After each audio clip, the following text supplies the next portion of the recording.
La Neta de la Ciencia. Espacio informativo sobre todo lo acontecido en ciencia, tecnología e innovación. En San Luis, México y el mundo. ¡Comenzamos!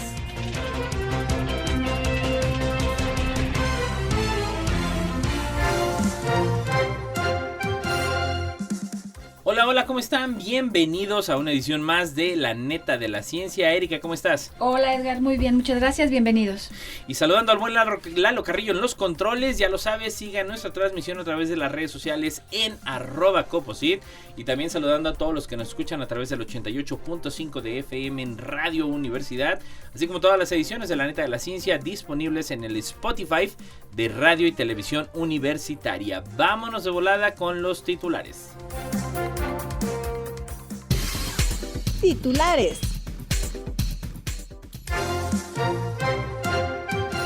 ¿Por qué las niñas están empezando la pubertad antes? ¿Quién es el dueño de la Luna? La pregunta que plantea la nueva carrera espacial para conquistar nuestro satélite natural.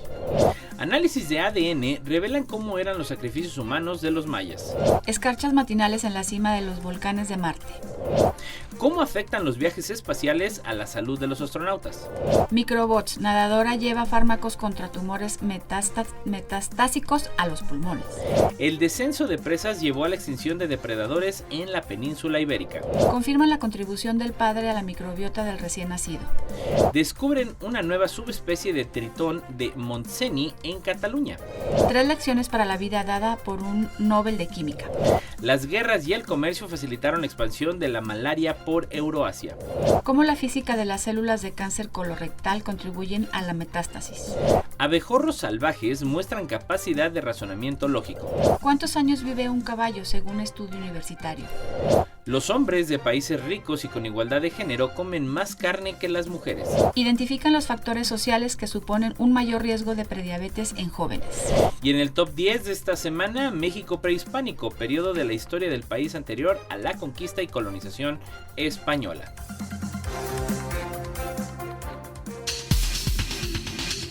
Estas son las netas de hoy. Y bueno, desde BBC News, ¿por qué las niñas están empezando la pubertad antes? En los últimos años, científicos han observado que las niñas entran en la pubertad a edades cada vez más tempranas. Este fenómeno, conocido como pubertad precoz, implica un adelanto en el desarrollo mamario y la menarquia, primera menstruación. Datos recientes muestran que en promedio las niñas nacidas en la década del 2000 comienzan a menstruar a los 11 años, comparado con los 12 y 13 años de las nacidas entre 1950 y 1969. Este patrón se repite en todo el mundo. En Corea del Sur, los signos de pubertad precoz se multiplicaron por 16 entre 2008 y 2020. Factores como la obesidad infantil y la contaminación ambiental, la exposición a partículas finas y gases tóxicos están vinculados a este adelanto. Estudios sugieren que la exposición prolongada a hormonas sexuales debido a una pubertad temprana pueden aumentar el riesgo de cánceres reproductivos, enfermedades metabólicas y cardiovasculares en la adultez. Además, se ha detectado que la pubertad precoz es más común en grupos socioeconómicos bajos y minorías étnicas, lo que plantea serias implicaciones para la salud pública. Los factores climáticos y una combinación multifactorial de sustancias químicas dañinas en el desarrollo infantil es un campo de estudio en expansión, indicando que hay muchos aspectos aún por descubrir en esta compleja relación. Y desde BBC News, ¿quién es el dueño de la Luna? La pregunta que plantea la nueva carrera espacial para conquistar nuestro satélite natural. En los últimos meses, la exploración lunar ha tomado un nuevo impulso. Países como China, India y Japón, junto con empresas privadas como las estadounidenses Intuitive Machines, han realizado misiones exitosas a la Luna. La NASA planea enviar astronautas en 2026 y China en 2030, con la intención de establecer bases permanentes. Este renovado interés ha generado tensiones, pues el Tratado de Espacio Exterior de 1967 establece que la Luna no puede ser propiedad de ningún país y su exploración debe beneficiar a la humanidad. Las misiones modernas buscan aprovechar los recursos lunares como minerales y agua, vital para futuras misiones espaciales. La reciente ley estadounidense de 2015 permite a sus ciudadanos extraer y vender materiales espaciales, lo que ha generado controversia. Los acuerdos Artemis, liderado por Estados Unidos, intentan establecer nuevas normas para la exploración lunar, pero países como China no los han firmado, sugiriendo que la regulación debe ser gestionada por las Naciones Unidas. La competencia por los recursos y las mejoras ubicadas en la Luna plantea desafíos futuros, comparables a la situación en la Antártida, donde varias naciones mantienen bases de investigación. Y bueno, desde Agencia Zinc, análisis de ADN revelan cómo eran los sacrificios humanos de los mayas. Un nuevo estudio genético revela que los sacrificios en la antigua ciudad maya de Chichén Itzá, en Yucatán, México, involucraban principalmente a niños varones de comunidades cercanas.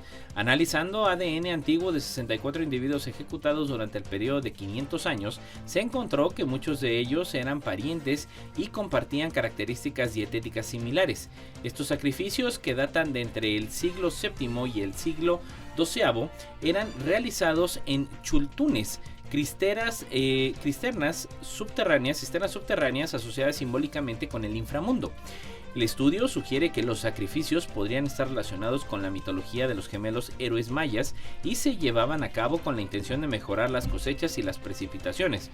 Además, se hallaron restos en el cenote sagrado y representaciones de Tzotzpantli, estantes de cráneos que ilustran otros rituales de sacrificio en la región.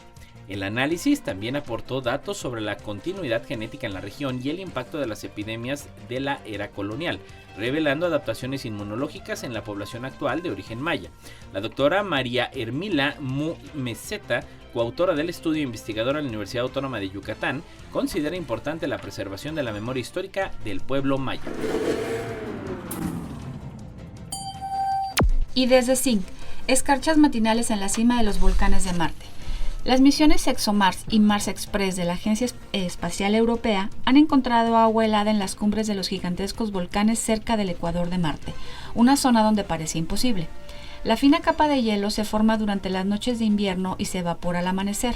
El hallazgo publicado en Nature Geoscience se realizó con datos de las misiones citadas.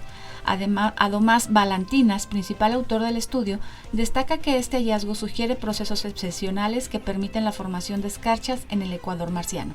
La escarcha presenta en unas horas al amanecer, cubre vastas áreas y representa unas 150.000 toneladas de agua que pasan por la superficie a la atmósfera cada día durante las estaciones frías. Juan José López Moreno, del Instituto de Astrofísica de Andalucía y Consejo Superior de Investigaciones Científicas, subraya que es la primera vez que se detecta hielo en las latitudes no polares de Marte.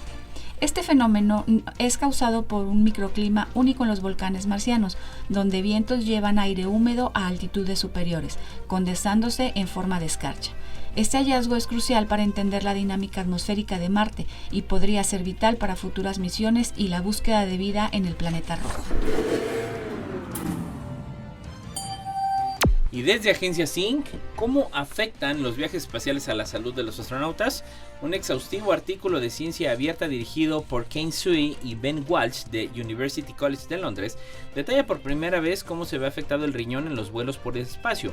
El estudio señala que los riesgos de formación de cálculos renales y la reestructuración de este órgano debido a la radiación cósmica y a la microgravedad, lo que puede provocar problemas de salud relacionados con el riñón, asociados a la disfunción inmunitaria y mitocondrial, siendo efectos de los vuelos espaciales en el cuerpo humano. El hallazgo abarca desde cambios moleculares hasta respuestas del sistema inmunitario y representan la mayor fuente de datos sobre medicina aeroespacial hasta la fecha. Se analizan muestras de misiones como Inspiration 4 de SpaceX y de astronautas que han pasado hasta un año en la Estación Espacial Internacional. Se identificaron impactos en la función mitocondrial y la regulación inmunitaria, efectos en múltiples órganos por la gravedad y la radiación espacial, como envejecimiento acelerado, debilidad inducidos por los vuelos espaciales y problemas cutáneos. Además, se exploran los efectos en la biología femenina. El aumento de los viajes espaciales comerciales y multinacionales marca una nueva era espacial y estos datos ayudarán a preparar misiones de larga duración a la Luna y Marte, mejorando el seguimiento de la salud y la mitigación de riesgos. Y desde Zinc, microrobots nadadores llevan fármacos contra tumores metastásicos a los pulmones. Ingenieros de la Universidad de California en San Diego han desarrollado microrobots que nadan a través de los pulmones para administrar medicamentos contra el cáncer directamente a los tumores. Este innovador método ha demostrado ser prometedor en ratones, inhibiendo el crecimiento y la propagación de tumores y aumentando las tasas de supervivencia, según un estudio publicado en Science Advance. Los microrobots creados combinando biología y nanotecnología utilizan algas verdes recubiertas con nanopartículas de fármacos. Estas nanopartículas cubiertas con membranas de glóbulos rojos permiten que el medicamento se dirija y permanezca en los pulmones sin ser atacado por el sistema inmunitario. Experimentos en ratones con melanoma metastásico en los pulmones tratados con estos microrobots mostraron una supervivencia mediante de 37 días, comparado con los 27 días de los no tratados. Este avance podría llevar a tratamientos más eficaces y con menos efectos secundarios para diversas enfermedades pulmonares en el futuro. Y bueno, desde Zinc, el descenso de presas llevó a la extinción de depredadores en la península ibérica. Expertos de la Universidad Complutense de Madrid y el Museo Nacional de Ciencias Naturales han reconstruido una serie temporal de redes tróficas que abarca más de 20 millones de años. El estudio muestra cómo los cambios climáticos y corporales de los herbívoros provocaron una disminución de las presas disponibles para los depredadores, simplificando las redes tróficas. Utilizando el registro fósil de mamíferos de la península ibérica, el estudio revela cómo los cambios climáticos y corporales de los herbívoros han reducido las presas disponibles para los depredadores. Este trabajo destaca la prioridad de analizar las interacciones entre especies para desarrollar estrategias de conservación. La investigación muestra que los cambios en la composición de las comunidades de herbívoros impactan significativamente en los depredadores, sugiriendo la necesidad de considerar un contexto ecológico más amplio para la preservación de la biodiversidad. La doctora Soledad Domingo, coautora del trabajo y profesora de la Facultad de Ciencias Geológicas de la UCM, añade que el registro paleontológico de mamíferos ibéricos es uno de los más completos y mejor estudiados a nivel mundial para este periodo, lo que ha permitido realizar estudios y obtener conocimientos detallados sobre cómo evolucionaron los ecosistemas a lo largo de millones de años. Confirma la contribución del padre a la microbiota del recién nacido, desde Zinc. Un estudio internacional con participación de la Universidad Pompeu Fabra revela que la interacción entre padres e hijos es crucial para la composición microbiana del intestino de los bebés, independiente del tipo del parto. La investigación muestra que los padres y otros familiares cercanos ayudan significativamente a la microbiota del recién nacido, esencial para su salud. Además, confirma que la transferencia de microbiota fecal materna puede corregir alteraciones en bebés nacidos por cesárea. Los investigadores destacan la importancia de las interacciones físicas y sociales en el desarrollo microbiano del bebé y sugiere que estas contribuciones microbianas podrían incluir también hermanos y compañeros de guardería. Casi la mitad de las cepas presentes en el organismo de los bebés proceden del intestino materno. Esto llevó a los investigadores a plantear la hipótesis de que otras personas en estrecho contacto con el bebé podrían contribuir al resto, proporcionando una fuente estable de cepas microbianas asociadas a la buena salud. Es probable que lo mismo ocurra con otras personas que tienen un contacto estrecho con el recién nacido. Este nuevo trabajo ofrece datos de seguimiento de este estudio, así como nuevos estudios sobre la contribución de los padres para la composición microbiana de los bebés.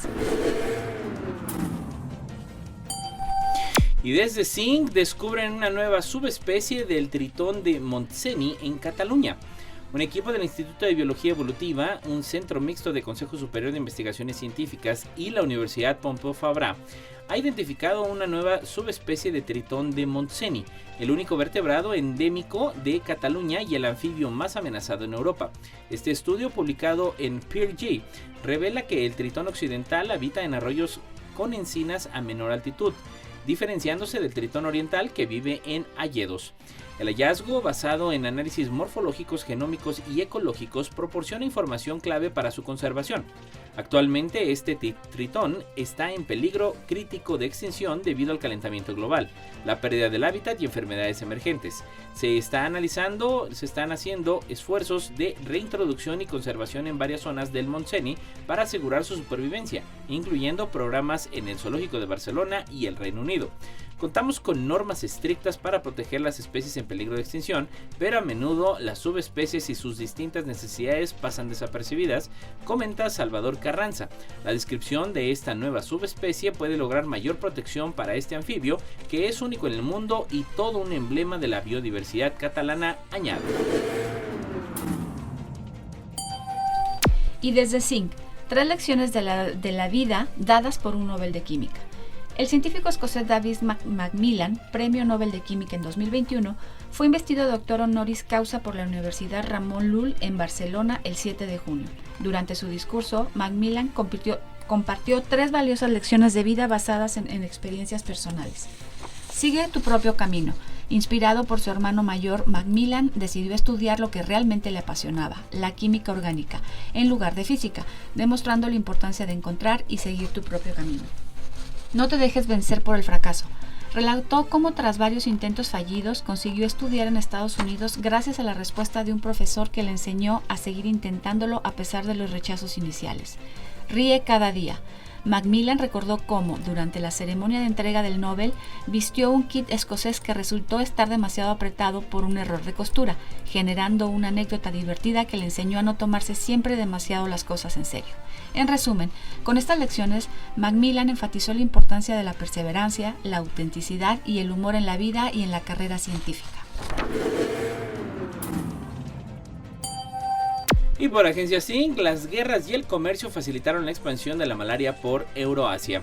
Un estudio internacional liderado por el Instituto Max Planck de Antropología Evolutiva de Alemania, con participación de las universidades de Valencia y Alicante, ha reconstruido la historia evolutiva de la malaria en los últimos 5.500 años. El trabajo identifica el comercio, la guerra y el colonialismo como factores clave en la dispersión de esta enfermedad. Publicada en la revista Nature, la investigación analizó el ADN del parásito Plasmodium vivax, responsable de la malaria, en muestras de 36 individuos de 5 continentes. Se encontró el Plasmodium llegó a América con los colonizadores europeos, causando estragos entre las poblaciones indígenas. En Europa, la propagación se relacionó con actividades militares, mientras que en Nepal con el comercio. Un equipo de 80 instituciones de 21 países ha revisado la historia evolutiva de la malaria de hace 5.000 años en Alicante, que representa uno de los casos más antiguos en Europa. Este estudio demuestra cómo la movilidad humana ha influido en la propagación histórica de la malaria y destaca la importancia de los estudios interdisciplinares para entender mejor nuestro pasado y enfrentar desafíos actuales. ¿Cómo la física de las células de cáncer colorectal contribuye a la metástasis? Desde Zinc. Un estudio liderado por el Instituto de Bioingeniería de Cataluña, IBEC, ha descubierto que las células madres del cáncer colorectal pueden cambiar sus propiedades mecánicas facilitando la metástasis. Utilizando organoides tumorales de pacientes, los investigadores encontraron que las células sin la proteína LGR5 son más blandas y móviles, mientras que las células con LGR5 son más adhesivas y aptas para invadir otros tejidos. Publicados con Nature Communication, estos hallazgos sugieren que las proteínas ERM que conectan la membrana celular con el esqueleto interno son cruciales en estas diferencias mecánicas. Manipular las proteínas podría ser clave para desarrollar nuevas terapias contra la enfermedad. Estos hallazgos podrían contribuir al desarrollo de nuevas estrategias para tratar y prevenir la metástasis en el cáncer colorectal, que es el tercer tipo de cáncer más común en todo el mundo y la segunda causa principal de muerte relacionadas con el cáncer. Y desde Crónica, abejorros salvajes muestran capacidad de razonamiento lógico. Un estudio de la Facultad de Ciencias Naturales de la Universidad de Stirling ha demostrado por primera vez que los abejorros salvajes pueden razonar de forma lógica e inferencial, una capacidad antes considerada exclusiva de los humanos. La doctora Gemma Martín Ordaz lideró la investigación, que consistió en que las abejas encontraran tiras de papel cubiertas de azúcar, variando su posición y color. Los resultados mostraron que las abejas buscaron en el lugar correcto más frecuentemente que por azar. Este hallazgo desafía la creencia de que necesitan cerebros grandes o lenguaje para el razonamiento inferencial. Además, resalta la importancia de la conservación de los abejorros, cuya población está en declive en el Reino Unido. 2 especies se extinguieron y 8 de las 24 especies restantes están actualmente catalogadas como especies prioritarias de conservación debido a disminuciones a gran escala en su distribución, según Bloomsbury Conservation Trust. Los abejorros salvajes utilizados en los experimentos fueron capturados en el verano de 2023. Los experimentos se llevaron a cabo en un tubo de plástico transparente durante un periodo de 2 horas antes de liberarlos ilesos. Este estudio contribuye a los esfuerzos de conservación al revelar más sobre la fascinante cognición de estos insectos. Y desde el Universal, ¿cuántos años vive un caballo? Según un estudio universitario. Tener un caballo como mascota conlleva una gran responsabilidad y compromiso. Según un estudio de la Facultad de Ciencias Agrícolas, Ambientales y del Consumidor de la Universidad Estatal de Nuevo México, estos animales requieren cuidados específicos, incluyendo control de salud, alimentación adecuada, agua y cuidado de pezuñas. Además, los caballos tienen una vida media de entre 20 y 30 años, implicando una relación a largo plazo. Hay quienes se atreven a incorporar en su hogar a otro tipo de animales que quizás salgan de lo común. En esas minorías aparecen las personas que aman a los caballos. Algunas tienen estos animales como compañía para compartir tiempo al aire libre y vivir la experiencia placentera de cabalgar cuantas veces se quiera, ya sea en la práctica de algún deporte o como terapia para la salud. El estudio destaca que el costo anual para mantener un caballo es de aproximadamente $3,000, un factor importante a considerar antes de tomar la decisión. Además, la venta de caballos se ha vuelto más difícil, lo que puede complicar cualquier cambio de decisión posterior. Por lo tanto, es crucial evaluar todos estos aspectos antes de optar por un caballo como compañero. Y desde Swiss Info, los hombres de países ricos y con igualdad de género comen más carne que las mujeres. Un estudio publicado en Scientific Reports revela que los hombres tienden a comer carne con más frecuencia que las mujeres, especialmente en países con altos niveles de igualdad de género y desarrollo socioeconómico. Liderado por Christopher Hopwood de la Universidad de Zúrich, el estudio analizó datos de una encuesta realizada en 2021 a 20.802 participantes de 23 países. Los resultados muestran que, salvo en China, India e Indonesia, los hombres consumen carne más frecuentemente que las mujeres, con diferencias más marcadas en Alemania, Argentina, Polonia y Reino Unido.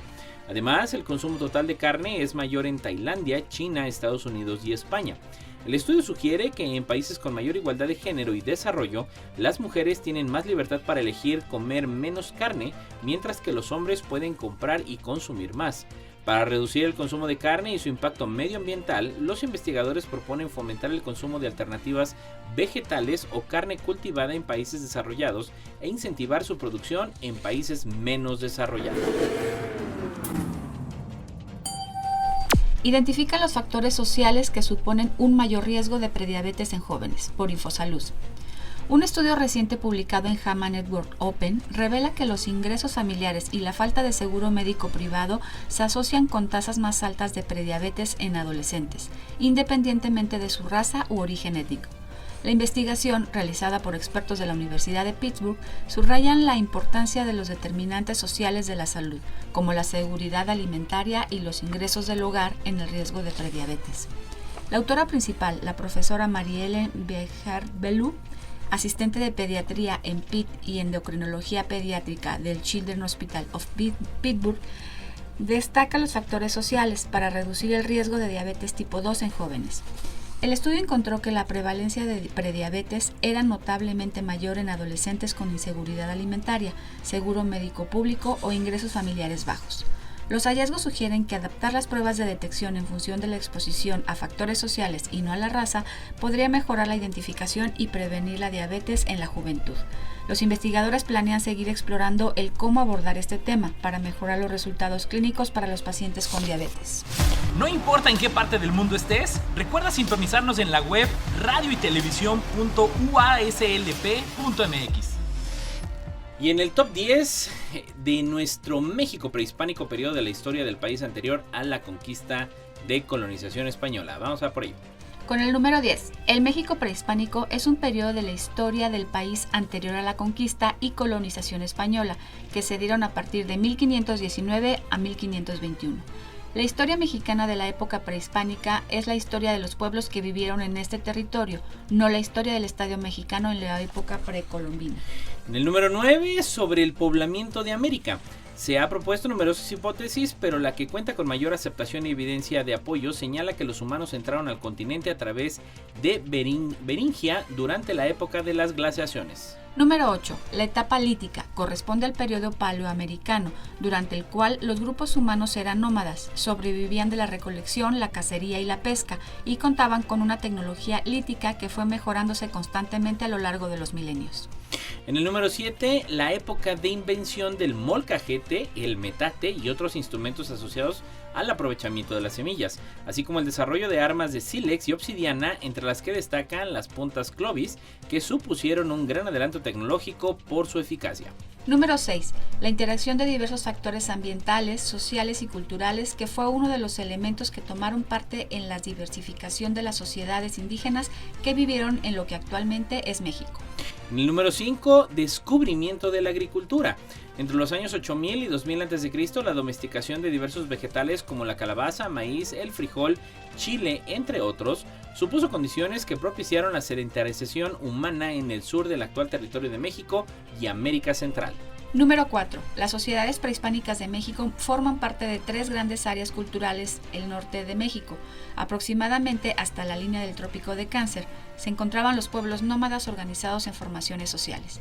Esta gran área cultural es llamada Aridoamérica. Se extiende hacia los Estados Unidos por el territorio de Texas, las montañas rocosas y California.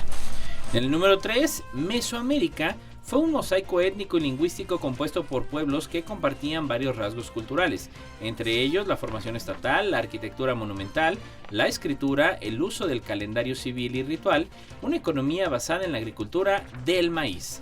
Número 2. La civilización mesoamericana se desarrolló en el sur de México y en el noroeste de América Central. Las culturas mesoamericanas son las mejores conocidas de México prehispánico, porque la evidencia arqueológica de su desarrollo ha sido investigada más intensivamente que en el caso de otras áreas.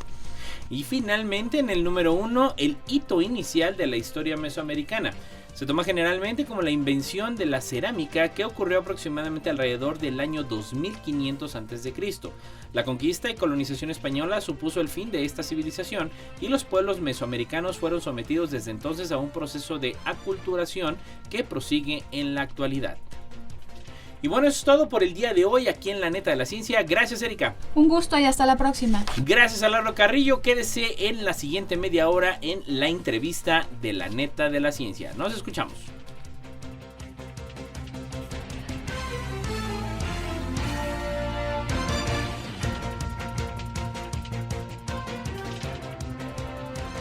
Esto fue